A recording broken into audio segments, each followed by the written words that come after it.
বিশেষ করে গাজীপুর 3 আমাদের গাজীপুর 3-এর উন্নয়নের রূপকার আমাদের ডক্টর এস.এম. রফিকুল ইসলাম বাচ্চুর নেতৃত্বে এই গাজীপুর 3-কে আমরা বিএনপির শক্তিশালী দুর্গ হিসেবে গড়ে তুলতে চাই। সবাই একমত আছেন তো? ইনশাআল্লাহ। কথা বাড়াবো না, এই কথা বলে আমি আমার সংক্ষিপ্ত বক্তব্য শেষ করছি। সময় হলে, যেহেতু আজকে সময় স্বল্প, বৈরী আবহাওয়া, ঈদের আগে অনেকের ব্যস্ততা আছে, এই জন্য কথা বাড়াবো না।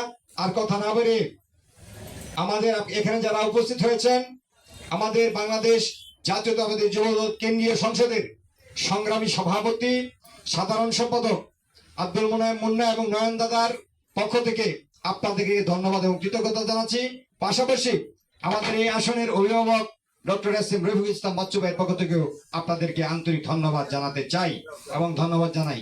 এই কথা শহীদ প্রেসিডেন্ট জিয়াউর রহমান সারা বিশ্বের মধ্যে